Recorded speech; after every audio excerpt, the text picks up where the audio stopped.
Who is Tajh Lewis? Who is Tajh Lewis? That is a simple yet deep question.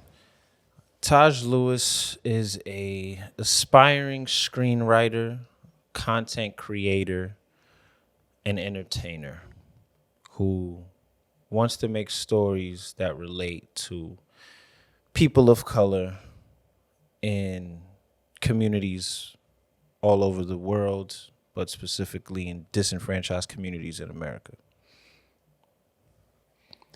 What did you want to be when you were growing up? Wow. When I grew up, the first thing I ever wanted to be was a cartoonist. The guy who made Bugs Bunny, I forgot what his name is, horrible right now, but I wanted to be a cartoonist. I was like, I love to draw. I didn't know you can have a job out of that. So that was the first thing that I wanted to do. And I was obsessed with drawing. After drawing, like most African Americans and black kids, I wanted to rap. And being a Jamaican and being really immersed in that culture, I wanted to be a dancer.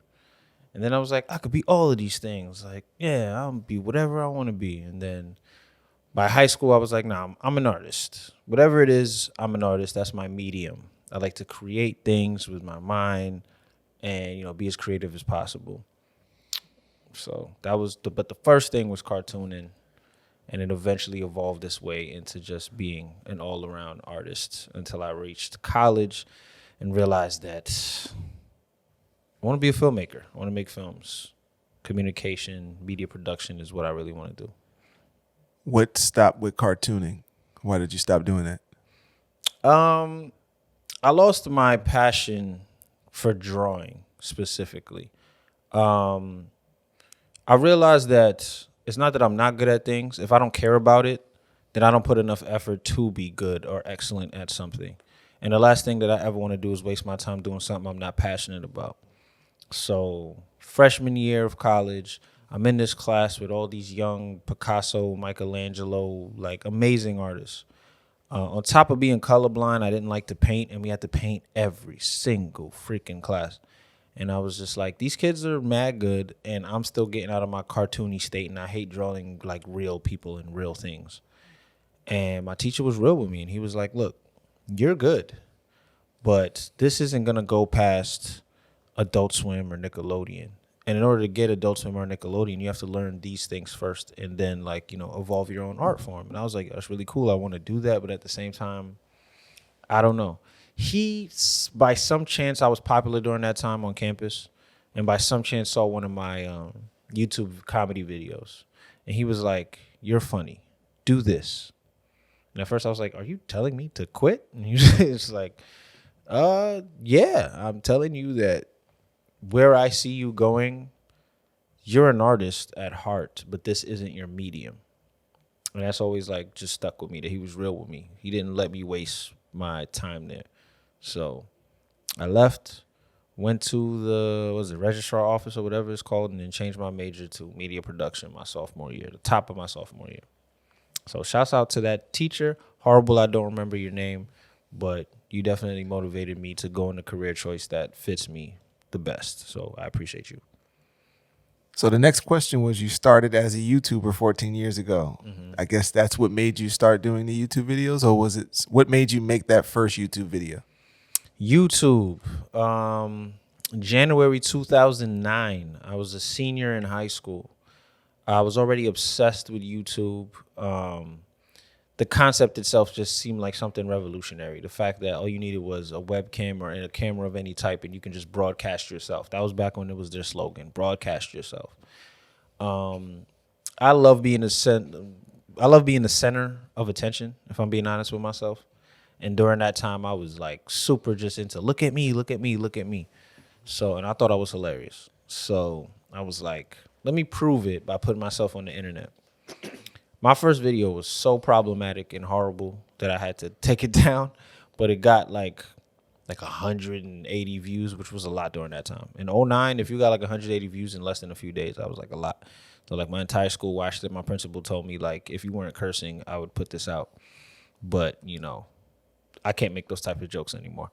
But kept doing it, and I was just doing it for fun at the time. I was just like, no one of importance besides my what's you call it, classmates are gonna even watch this anyway. So let me just do what I want on here. And I was just doing normal, what I thought was funny or relatable about being a high schooler at the time. And then it eventually evolved into like college student life and blah, blah, blah, blah. But what made me stick with it was June of 2011 when I got a $300 check for all the work that I did. And YouTube specifically asked me to be a partner. And I was like, oh, shit. Well, you can make money off of this? So I just stuck with it, and I loved every minute of it, man. That was the funnest part of my life. Like, biggest part of my journey that I love looking back on was those like first 6 years of being a professional YouTuber. It was just amazing. There's a lot of opportunities I wish I had took and was smarter at, but I was literally doing everything by myself: editing, shooting, directing, acting in it, directing other people who never acted before. I didn't write sketches back then. I had topics in the top of my head, and I just wrote down the topic and then would just act it out. So improv pretty much by design. And I had a little bit of improv experience, but most of it was just off the top. But it was fun. I loved it, and I just stuck with it. You received some viral success on YouTube in the past. What did that feel like, and why weren't you able to sustain that? Okay, first of all, that hurt. Don't appreciate that.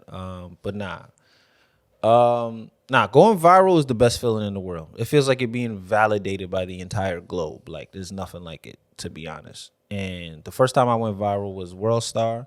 I had some video about dating I did in college, and the girl that I was dating at the time was willing to do like anything, like be naked on camera and stuff. And she was like half naked in the thumbnail, and I think that's really what made me go viral. But the people in the comment section were kind of like, oh, this guy's kind of funny. And I was doing it like, this is even before I knew about niche marketing or like, whatever. I was just like, what if I just made videos from like a black collegiate, like I'm a black college student in a predominantly white institution. Let me do my aspect from that perspective. And it just took off. I did bruh moments after that. I did, bruh moments is what really went crazy. No, can I curse? I did all shit moments, bruh moments shortly after that. But the first thing that went viral was that dating video. And the one that really blew me up, that's at 8 million right now, was 13 Things Not to Do During the Purge. A stupid little joke that I had wrote. I had wrote down 13 random things that were just obvious that you shouldn't do if the purge was real. And acted it out with my friends that used to come over my house all the time.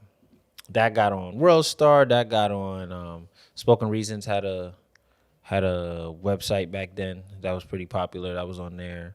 It just got reposted by like the entire globe, and Twitter went crazy too. And that was my first $1,000 check.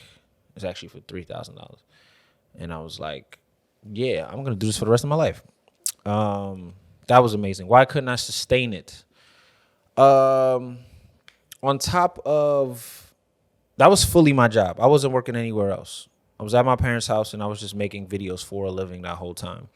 2016 happened, and the rules and guidelines of YouTube changed. Essentially, if you weren't having like 1 million views, you wasn't making any real money. So at the time, I would average around 10 to 100,000 views per episode, and I had a lot of engagement, like 50 to 80 or 100 comments, which was great back then. You can live off of that, but if you're not, they changed the rules up. Also, a lot of my videos got demonetized because cursing and blah, blah, blah, blah, blah. They tried to be all kid-friendly with their shit now. So because of all of that, it was just like my checks went from $2,000 to $200. And I was like, okay, I can't eat or live off of this. So I have to do a real job. So I had to use the skills that I learned in media production, buy a camera, and work with some people to freelance and do client work. Yeah, I could have worked harder. There's some other things I could have done, but I caved into the reality of the situation. Okay. In college, you were part of a couple film collectives. How did that start, and what happened with those groups? Why didn't they continue? Yeah, when I was in college, I was part of a group called the Avenue Code.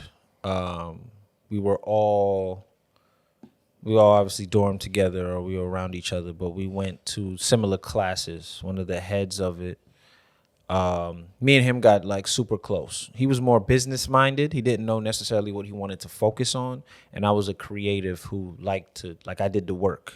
You know what I'm saying? I knew how to shoot. I knew how to edit. I could act pretty well and I could direct people. And that's what he needed. And his mind was more about money, business, structure. So we balanced each other out well.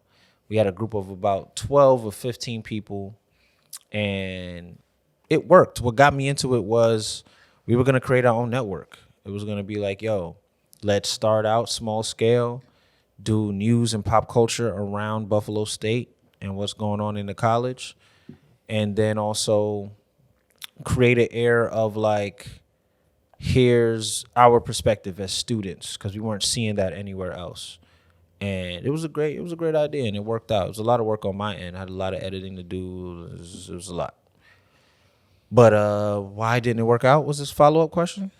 How did it start, and what happened to those groups? Why didn't it work out? Why aren't you in those groups right now? My origin story, I guess. The villain origin story. 2015 or 14, I don't remember, but whatever. During that year, I basically took a break from the Shadow Show to help out my friend I was in that group, TAC. I edited his stuff and made a eight episode web series. Can't remember what it was called, but it was about our Division 3 football team. And yeah, they had mad behind the scenes footage and blah, blah, blah. And I had to edit well over 100 hours of footage into 8 episodes with a narrative. After that painstaking thing, I lost the last bit of my hair, and we actually got a deal through our alma mater. I think alma mater is college, right? Alma mater. And they offered a 5-figure, 1, 2, 3, 4, 5, a 5-figure check to us to continue the series. Little did I know that he made himself a sole proprietor instead of a LLC or a partnership. So after all of that work, a summer and a half of working, I only got paid $100 for my work. I got the check. I thought it was a mistake. Maybe it's missing an O or something.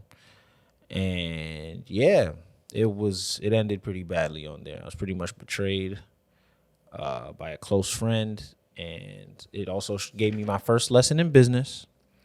And it gave me my first lesson in business, and it showed me that just because you're cool with somebody doesn't mean that you need to go into business with them. And you also got to be a lot smarter about how you move, especially when money's involved. So, yeah. So who's Thomas? When did you meet, and when did you decide working with him? And explain what YBG was. I don't know who Thomas is. I'm sorry. Next question. I'm playing. Thomas is my best friend. I met him Buffalo State College. I believe I was a sophomore and he was a senior, if I'm doing the math correctly. And he was on the basketball team, if I remember correctly. But the first time I met him was, I used to, of course, like every black person, I want to be a rapper. And he was the only person on campus with a studio, and it didn't cost much. It was like $20 an hour or something like that. And which is a steal, but back then it was kind of pricey. But anyway, so I would record at his studio, whatever, and I don't even remember how we got close, but I don't think we were close in college. We got close after college. But I would just see him, and when we see each other, it was all cool. I was cool with a guy named, let's just call him Speedy. I was cool with a guy named Speedy back then, and he was really interested in rap.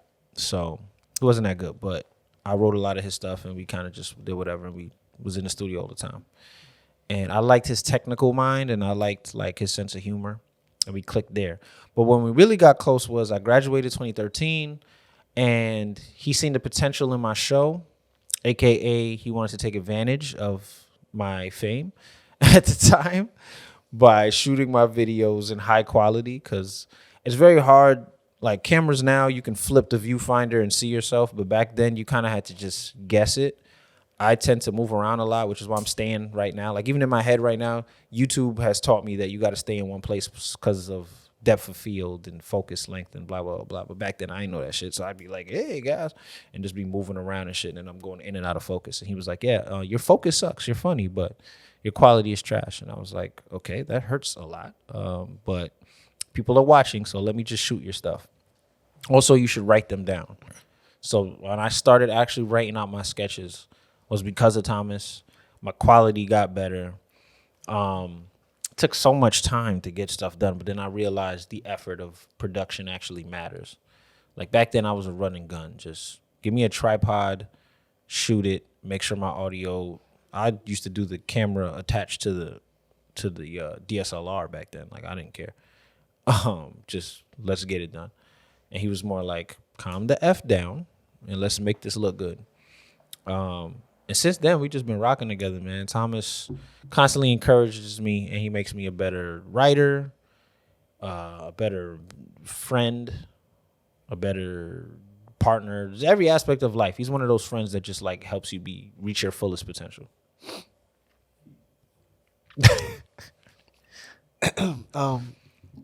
That collective was called YBG. What did you do in YBG, and why did you guys start that? What did it stand for? Funny enough, I don't know if he tells this story, but I remember YBG from college. YBG stands for Young, Black, and Gifted. And I remember, I think it was like maybe trying to be a record label at that time, because there was an artist called Jay Clancy. I think he still uses YBG. And initially I thought that's what it was. Like they were branching out into like, we're going to do like media production now, or like we're going to, because we shoot our own videos, let's just have the media aspect attached to it. So I thought that's what it was initially. When I got on, by the time I joined. But yeah, he told me like the mission statement, and I was like, yo, I'm with it. He was like, we're young, black, we're gifted. Nina Simone song, for those that don't know. Actually, it's young, gifted, and black. So technically it'd be YGB, but whatever. And yeah, I was with it. And I used to literally take the train from Brooklyn. When I say Brooklyn, I mean Brownsville. 3 train, Saratoga, the third to last stop, all the way to the last stop on the 3 train, 148th, I think. And, go to his crib and stay over for the weekend type thing. Just shooting videos, coming up with content. We made Johnny Blue during those times. We made like 2 or 3 really legendary sketches in my mind. And it was a good time.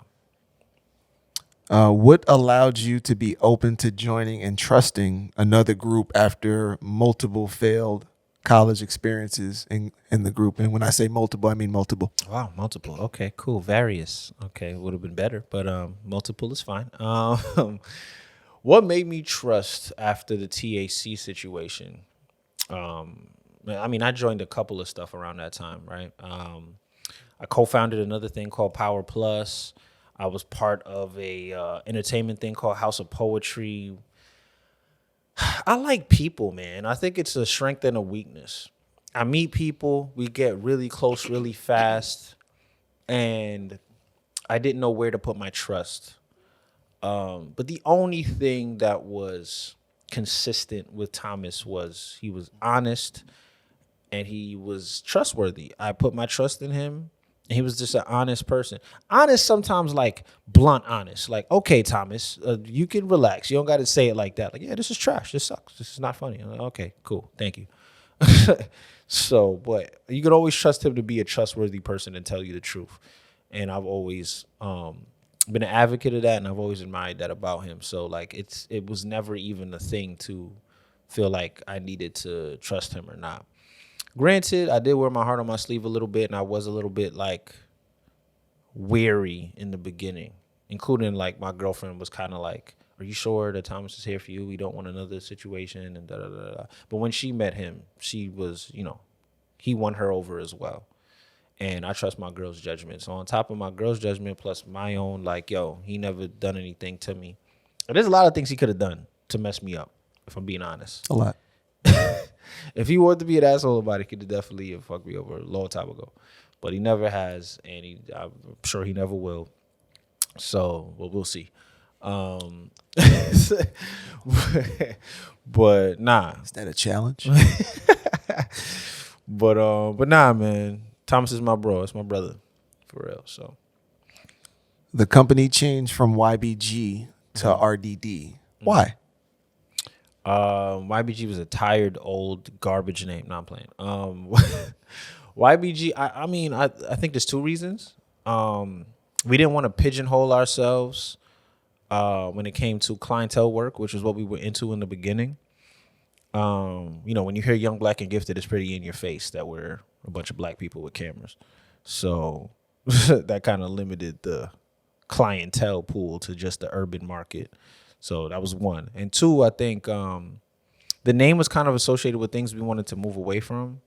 So I think Thomas allowed a certain person to just use that name for their brand. I could be wrong about that, but I don't know. I feel like he let Jay Clancy use that. So we just moved on, and we needed something new and fresh to start. We were starting our own media company, a legit LLC, and we needed a new name, face, identity, all of that. We were coming up with a lot of stuff. A lot of stuff wasn't working, or it was already taken. I've always liked Real Deal, but there was a show I used to watch, or still do, called All Deaf Digital, ADD, which I thought was like a cool acronym as well as a cool name that Russell Simmons made back in the day online that I used to watch like all the time. And I was like, yo, that's the goal. We're going to make an online network. If I remember correctly, I think Thomas came up with Real Deal. And I added the digital because I wanted it to be like, more of like a franchise situation. Or vice versa. I don't remember. But everybody was cool with the name. We stuck to that. Now we are Real Deal Digital, RDD.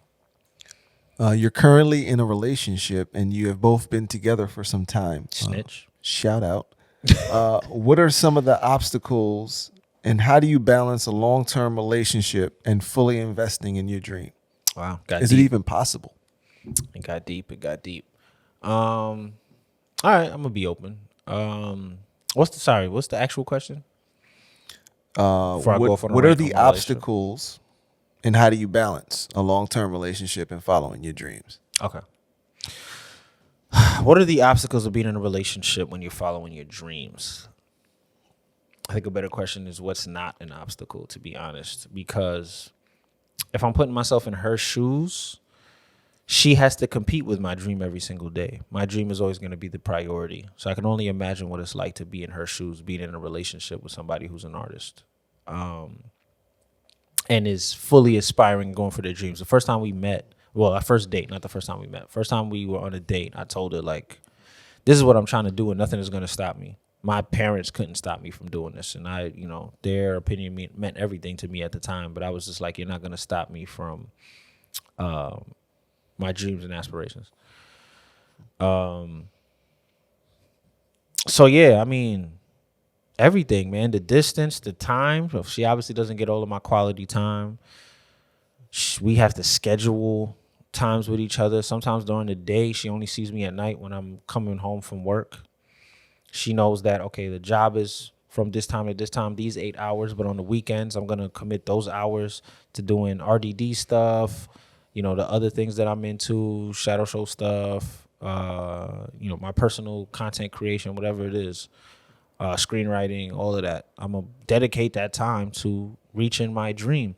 But I also think she believes she knows that I love her and that when all of this pays off, that I'm going to forward all of that back and, invest all that energy and everything into her and hopefully our children one day. So the obstacles are there and it's hard for both of us, more so her. But, she should stick around when I'm rich so she can reap all the benefits. Was there ever a point in your life where you thought about quitting film? Why, if you decided, why, and why did you decide not to quit?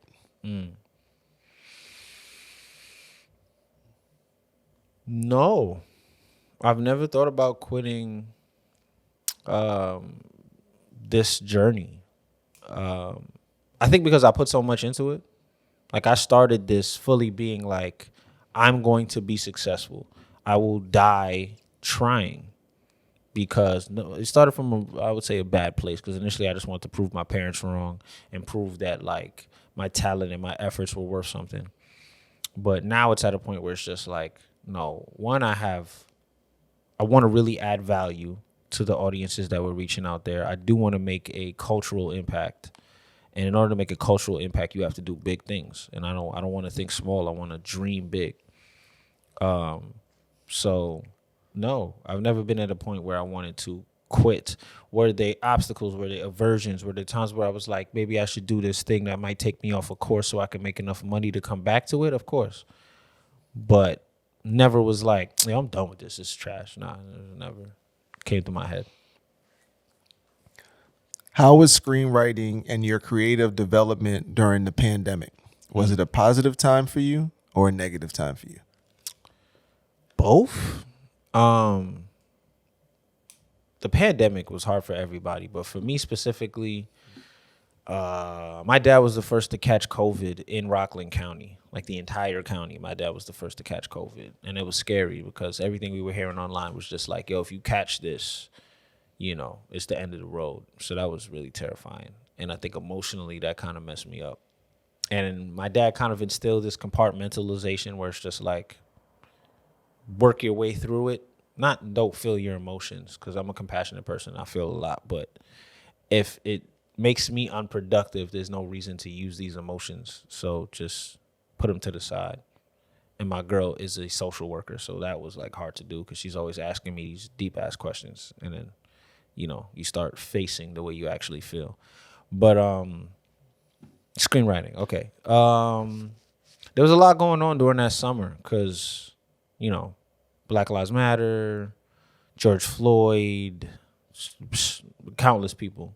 And I think everybody woke up, not even that. White America woke up to the fact that, like, this is our existence. They couldn't fight it anymore because it was in their face. And because we were at a point of like low and everything stopped and people didn't work and we were just being people and human beings finally, we were able to kind of see each other. And I think that inspired my writing to make Black is Black, which I guess to this day is my first big stake. Like the first time I ever got a screenwriting award, the first time I ever just wrote from the heart and made something that I guess was impactful to some people, because to this day people still mess with it. And it was in reflection during that time. But at the same time, it was hard because I couldn't really create content the way I wanted to. I'm a person that works off of people. And when you only see the same two people every single day because you're trapped in a house, it's not inspiring. I get inspired off of living life and being around other people. So that fractured my creative content, like writing sketches or writing other stuff. But in the same breath, that isolation gave me self-discipline, and then I wrote Over the Bridge, or at least the first few drafts from 1 to 6 of Over the Bridge. And I was working on rough draft, and I, just got right back into the writing because there's nothing else to do. So it's just like, let me just write. And then let me get better at my craft. I never got good at the craft of screenwriting until 2020. So I have to thank the pandemic for that, for letting me slow down and actually get better at the thing that I want to have a career in. And it made that decision solid too, where it was just like, I'm going to be a screenwriter, right? Like, I think sometimes in this industry you run between writer, director, actor, producer, whatever it is. Screenwriter was a decision because I can do all the things that I want to do through writing. I can write it and I can watch it come to fruition. I can write it and put myself in it. I can write it and, help out in the directing. There's a lot you can do. But when you write, you're creating the story that's putting all of this production into fruition. So, yeah. What would you consider your biggest success so far in filmmaking? Black is Black. Black is Black has 3 awards already, and it was accepted into 10 or 11 film festivals. So if we're looking at accolades and accomplishments, Black is Black. What's next for Tajh Lewis? What's next? Winning some screenwriting awards. I want to write some. I just want to see how good my writing is for a professional, actual like in the industry, how they would look at my work. I think I'm good at story and the structure right now, but now I have to know how to write for actual television, know how to write for actual film, and see how the people that greenlight projects, how do they feel about my work. So I want to just put them in the screenwriting competitions, even if I don't win anything or get any money or blah, blah, blah, blah. I just want to see how, if I'm up to par or good enough to be where I want to be. So that's definitely up next. And then Over the Bridge, 6 episodes of a web series, hopefully TV series, about, these a filmmaker duo that finally has a chance to accomplish their dreams, but there's a very strict deadline. That's as much as I can really say because I don't remember my log line. But it's really going to be a really good show, and that's going to be the main focus for a while, as well as Acting a Fool through RDD, which I also wrote. Yes, I wrote it. Yeah, so those are the 2 right now. Where do you see yourself in 5 years? Married. Hint, hint. My own house or crib, doesn't even have to be a house, my own apartment. I just want a space that's mine, that I can work out of, be in, and feel comfortable. I have a key, and I put the key in the door, and I can say this is my house, other than the bank owns it, but it's my house.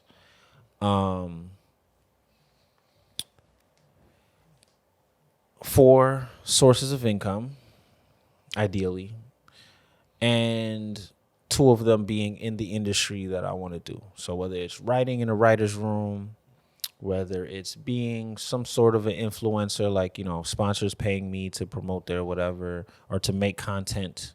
It's my content, but they're just giving me money to promote their product type of thing. And 5 years? It's 5 years, right? Okay, 5, not 2 or 3. I mean, I want the Issa Rae Donald Glover, man. I am created by Tajh Lewis, from the mind of Tajh Lewis, written by Tajh Lewis. Directed by Thomas Cooksey. Directed by Thomas Cooksey. Project, on a huge network, whether it's HBO, whether it's Netflix, whether it's any of the streaming networks that you overpay for. I want to be on those, streaming in your houses. You're paying tickets to go watch my stuff. And being validated by my peers, by people that I look up to now, and hopefully will be on the same level as in the next 5 years, definitely. What words of advice would you say to future filmmakers or screenwriters? You learn every single day in this. Every single day. You could think you're the best writer ever because you won some awards or, whatever the case might be, but to this day, I still go back to Tyler Mowry's screenwriting courses, video essays, because that's how I like to learn, and go over structure again. Go over the 3 acts. Go over how to develop your characters. How do character acts work? How do you really develop a plot? How do you end a story? Because sometimes you ever watch a movie and it's mad good, and then you get to the end of the 3rd act and you're like, what the fuck was that? And that's what people are going to leave the theater thinking that it's trash, even though the whole movie was good, but you didn't know how to end it off. That was a rant, sorry. But learn your craft and stick to your craft. And your craft doesn't end. You learned every day. You have to learn to adapt as well. Let's say you're a writer that only writes in a particular genre. That's cool, and that's a niche, and that's what you favor, but learn how to write in every genre. Don't challenge yourself. Be scared all the time. Like, oh, you're comfortable just writing horror? Write a random drama. Write a comedy. Write a romantic comedy. Get out of your element so that way you're not putting yourself in a box. Try to be as versatile as possible. Be great at that particular genre that you're really good at or that you like to focus on. But if somebody puts you in a different situation or in a different writer's room, you'll be able to be conducive and add to that and, write a good, absorbable, decent story from different genres or a different perspective. So just continue to work on your craft. However you learn, whether it's reading, writing, listening, whatever it is. Continue to write. Continue to learn your craft. Thank you. Oh, that's all of it? All right, cool. That was real talk. That wasn't real funny. Hilarious.